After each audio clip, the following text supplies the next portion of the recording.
આ 109 થી 12 ગાથા સમીસારની 109 થી 12 ગાથા ચાલુ ચાલી અને દેશનાચાર્ય ભગવાનની પત્રિકા વાંચી, દેવલાલી મેં વાંચી હતી આ ગાથા ત્યારે આ વાંચી આ વખતે વાંચી આરે આરે એના વિચારો આજે બહુ આવ્યા, ક્લિયર થઈ ગયું સાવ એકદમ, હા એકદમ ક્લિયર થઈ ગયું. જયશનાચાર્ય ભગવાન સાચા છે, પ્રમાણથી વાત કરી છે.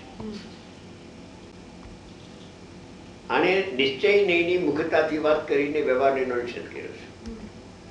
એટલે વ્યવહારને પણ આત્મા રાગનો કરતા છે એમ આને ટચ કરવા દીધું નથી.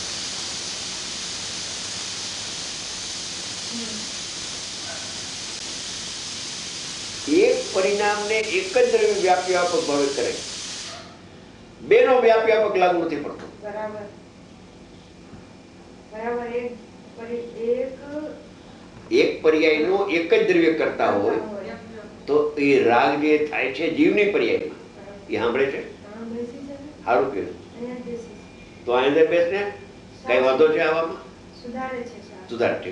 હા, એટલે રાગ છે એ પર્યાય છે, તો એક પર્યાયનો એક કરતા હોય એનું નામ નિશ્ચય કહેવાય. અને એક પર્યાયના બે કરતા વિવક્ષાથી તમે કહો તો પ્રમાણ થઈ ગયું. કથનથી જીવ કરે છે ને કથનથી પૂતગલ કરે છે. આમન તામન વ્યવહાર નિશ્ચય ઉતારાય છે.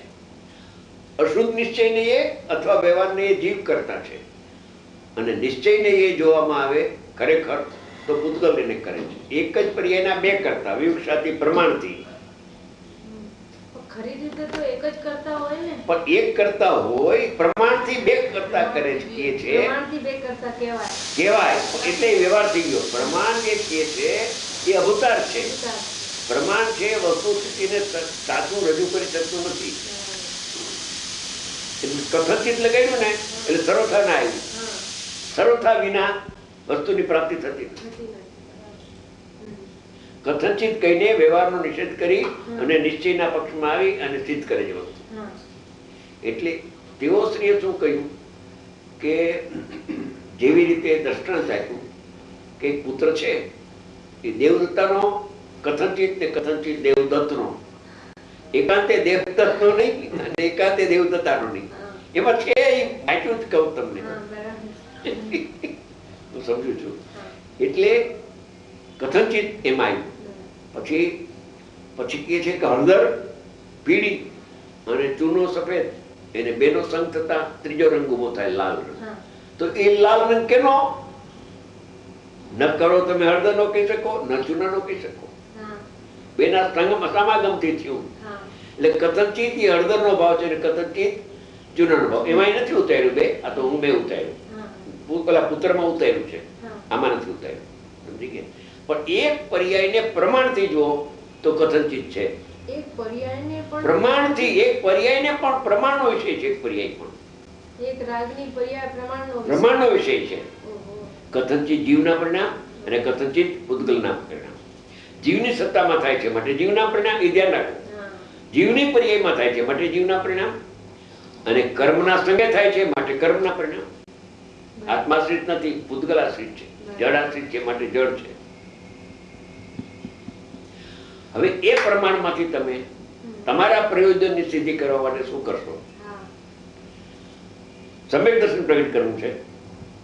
કથનચિતમાં સમ્યક દર્શન પ્રગટ થતું નથી. હવે તમે નિષેધ કરો કે એ સ્વાશ્રિત નથી માટે જીવના પરિણામ નથી, સ્વને પ્રસિદ્ધ કરતું નથી, સ્વનું લક્ષણ નથી, સ્વમાં અભેદ થતું નથી માટે ખરેખર એ પૂતગલના જ પરિણામ છે. કર્મના વિભાગ પૂર્વક થતા હોવાથી કર્મકૃત ભાવ છે, જીવકૃત નથી. સમજી ગયા? એટલે અહીંથી તમે અકર્તા દેખાણો આત્મા. ઓલો બીજો કરતા દેખાણો એટલે અકર્તા દેખાણો. ઓહો, બીજો કરતા મળ્યો. આચાર્ય ભગવાન કહે છે કે પૂતગલ કરે છે, તું નથી કરતો, તું તો અકર્તા છે. સમજી ગયા? ત્યારે અહીં જોર આવ્યું કે હું તો અકર્તા છું, જ્ઞાતા છું. ત્યારે પૂતગલ જ કરે છે તો કરો, મને શું આવ્યું? હું તો અકર્તા જ્ઞાતા. દ્રષ્ટિ ફરી ગઈને અનુભવ થઈ ગયો. અનુભવ થતા એ મિથ્યાત્વનો ભાવનો અભાવ થઈ ગયો, અવસ્તુ થઈ ગઈ. બસ. એટલે રાગની પર્યાયને પ્રમાણથી જુઓ અને પ્રમાણમાં અટકો તો વિધિ નિષેધ નથી. પ્રમાણમાંથી નિશ્ચય કાઢવું જોઈએ. પ્રમાણમાંથી નિશ્ચય કાઢવું જોઈએ. કાર્તિક અનુપ્રેક્ષા સ્વામીએ કહ્યું છે. દ્રવ્ય પણ પ્રમાણનો વિષય છે અને પર્યાય પણ પ્રમાણનો વિષય છે. પર્યાય નયનો વિષય નથી, એકલી પ્રમાણ વિષય છે. પ્રમાણમાંથી પછી નહીં નીકળે છે નિશ્ચય ને વ્યવહાર બે. નિશ્ચય કાઢો તો વ્યવહારનો નિષેધ કરો તો નિશ્ચય હાથી. હવે જો કથનચિત આમ ને કથનચિત આમ તો ઉભ્યાભાસી છે. બે સત્ય નથી, એક સત્ય છે. એક અસત્ય ને એક સત્ય છે. કેમ કે પ્રયોજનની સિદ્ધિ સત્યમાં થાય છે કે પૂતગલના જ પરિણામ છે, મારા પરિણામ નથી. તો સ્વામી પણ છૂટી જાય અને જ્ઞાતાથી સાક્ષાત અનુભવ થઈ જાય. સાધ્યની સિદ્ધિ એમાં છે.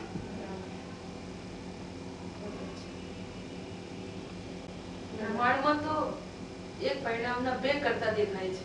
પ્રમાણથી જુએ તો, નયથી જુએ, વ્યાપક રીતે જુએ તો હવે જુઓ પ્રમાણથી જુઓ તો બે કરતા દેખાય છે. બરાબર છે. હવે એક અજ્ઞાની કે છે કે રાગનો કરતા આત્મા છે, પૂતગલની પર્યાયમાં થાય નહીં દુઃખ, સુખ દુઃખ. એ નહીંમાં આવ્યો, એ નહીંમાં આવ્યો પણ મિથ્યા એકાંત પામ્યો. સાંભળજે. હવે બીજો એક જીવ બિલકુલ એમાં થતું જ નથી, પૂતગલના જ પરિણામ છે. સાંભળજે. નિશ્ચયનીના પક્ષમાં આવ્યો. નિશ્ચયના એ છે સાચો, છે સાચો, પણ સાચો ક્યારે કે પક્ષાતિક્રમણ થાય ત્યારે. બાકી વાંચા જ્ઞાન છે.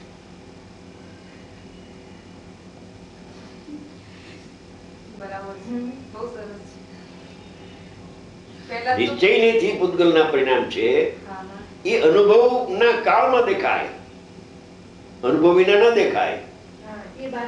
હવે જુઓ એ છે શું ખબર છે? હું કહું છું કે નિશ્ચય નહીં પૂતગલના પરિણામ છે, તો એના જ્ઞાનમાં સાપેક્ષપણું તો છે કે વ્યવહારને એ કોના કે જીવના પરિણામ એ આવ્યા વગર છે નહીં. માટે નયાતિક્રમથી આવીના અનુભવ થતો જ નથી. એમાં શલ્ય રહી જશે. નિશ્ચય નહીં પૂતગલના પરિણામ હું કહું છું તો વ્યવહારને જીવના પરિણામ છે એવું શલ્યને રહી જાય છે બેન. અવ્યક્તપણે પણ નિષેધ કરવી વખતે પણ, નિષેધ કરવા માટે પણ એના છે એટલું તો રહી ગયું ને. પક્ષાતિક્રમ થાય ત્યારે ખરું છે. હા, ને ત્યાં સુધી સાપેક્ષમાં રહી ગયું છે. હા, સ્વભાવ નિરપેક્ષ છે. રાગની પર્યાય સ્વભાવથી જો તો પૂતગલના જ પરિણામ છે, અથવા પૂતગલના તમે કાઢી નાખો તો અશુદ્ધ ઉપાદાન છે. બસ. ખરેખર પૂતગલના પરિણામ નથી, જીવના નથી. એક સમયનું સત થવાયુગ છે, અશુદ્ધ ઉપાદાન છે. એ પરમ નિશ્ચય છે. એ નિશ્ચય સાચું છે. એના સટકાર કરતા કર્મમાં બોલો તો દ્રવ્યની આરે કરતા કર્મ લીધું.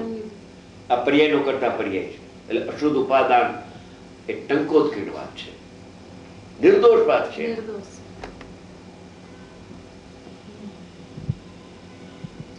આ શું છે કે એને સંગે થાય છે માટે પૂતગલ ના કયા. પણ કર્મના આશ્રય રાગ થાય જ નહીં. જીવના આશ્રય ન થાય ને કર્મના આશ્રય ન થાય. એ તો દ્રવ્ય સત ને પર્યાય સત. રાજેશ નું સત.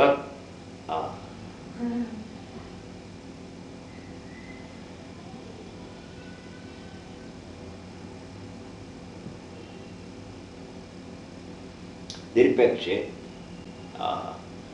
મિથ્યાત્વના પરિણામ થાય છે ને ત્યારે જીવ અકર્તા રહીએ છે. એ અકર્તાનું જોર આવશે તો મિથ્યાત્વ ચાલી જશે. મિથ્યાત્વના પરિણામ હું કરું છું તો મિથ્યા દ્રષ્ટિ થશે. અશુદ્ધ જાણે આત્માને તો અશુદ્ધ પામે આત્માને. બસ.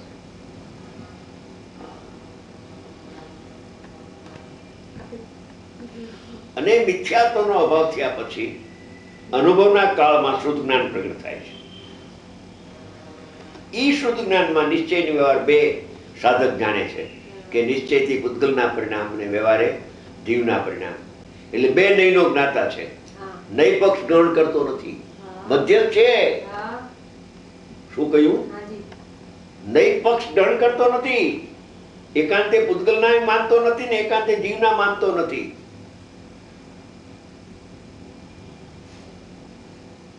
કથનચિત પૂતગલના પરિણામ છે ને કથનચિત મારો દોષ છે. બે નયનો જ્ઞાતા છે. એટલે થોડો ટાઈમ કર્મ બંધાય છે, એ થોડો ટાઈમ કર્મને બાંધશે, પણ દ્રષ્ટિમાં આત્મા આવી ગયો છે ને, એટલે બધું અવરત કસાય ને યોગ બધું હોયો જાય ને પરમાત્મા થઈ જશે. એટલે અનુભવ જ્ઞાનમાં નયનો જન્મ થાય છે.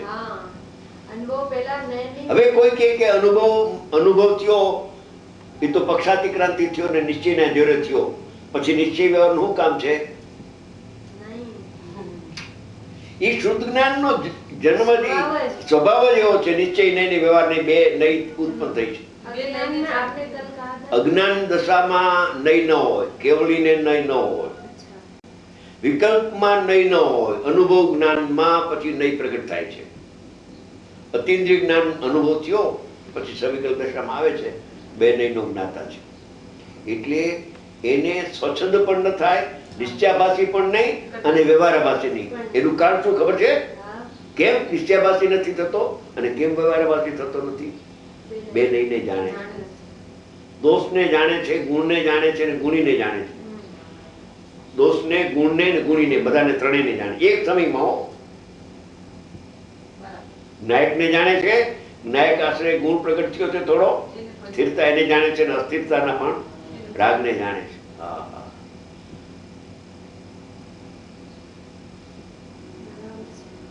મિથ્યા તો ગયા પછી જ શુદ્ધ જ્ઞાનનો જન્મ થાય છે. શુદ્ધ જ્ઞાનમાં નહીં હોય છે, મિથ્યા દ્રષ્ટિને નહીં ન હોય. મધ્યસ્થ નથી થયો. શુદ્ધ જ્ઞાન મધ્યસ્થ છે. શુદ્ધ જ્ઞાનમાં શું છે? જેવો જેનો સ્વભાવ છે પર્યાયનો, સ્થિરતાને સ્થિરતા રૂપ, વિતરાગતાને વિતરાગને, રાગને રાગ જાણે છે. રાગને રાગ જાણે છે માટે નિશ્ચયાભાસ થતો નથી, અને રાગ ઉપાદેય નથી માટે વ્યવહારાભાસ થતો નથી.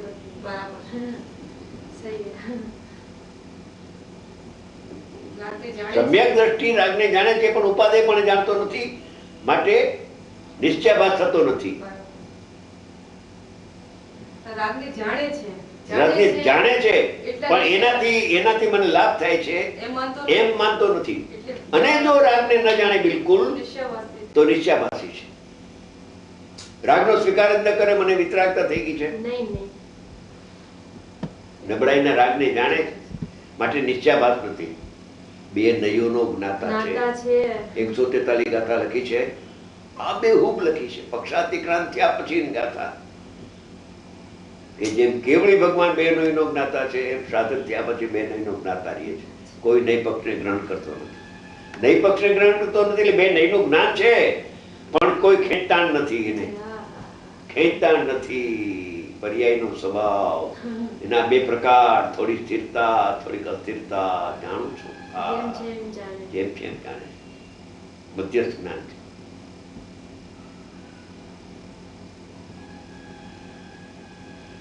એટલે અનુભવીને દોષ નથી લાગતો, બિન અનુભવીને દોષ લાગી. સાધક પોતાની વાત કરે કે અમે તો એમ જાણીએ છીએ કે પર્યાયમાં રાગ થાય છે. બોલું સાંભળે છે, સાંભળો. એનો તો વ્યવહારનો પક્ષ છે, પર્યાયમાં રાગ થાય. જીવની પર્યાયમાં એ તો એનો પક્ષ છે. એ તો પક્ષ લઈને બેઠો છે. જ્ઞાનીનું વચન આવ્યું, થોડું દુઃખ વેદાય છે હો, ભોગતા નહીં દુઃખને વેદું છું. ઓલાને એટલું જોતું હતું. આ બે નયનો જ્ઞાતા છે એટલે નથી વ્યવહારાભાસ ને નથી નિશ્ચયાભાસ. કરતા બુદ્ધિ ગઈ છે. બહુ જીવનું સૂક્ષ્મ છે, બહુ સૂક્ષ્મ છે. થોડા પામે છે એનું કારણ આ છે. જ્ઞાનીનું વચન લઈને પણ પોતાનો વ્યવહાર પોષી લે છે.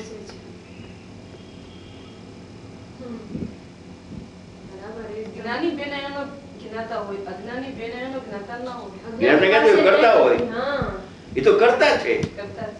ત્યારે કરતા ઉદી જાય પછી બેન એનો જ્ઞાતા થાય. હા, બેનેનો જ્ઞાતા થાય. હા, હા. પછી નિશ્ચય વ્યવહાર બેને જાણે. બેને જાણે. સ્વાશ્રિત નિશ્ચય, પરાશ્રિત વ્યવહાર, એવી મિશ્ર દશા છે એની. આશ્રમ બંધે છે થોડો, અને થોડો સંવાદ જ છે. મોક્ષ થયો નથી.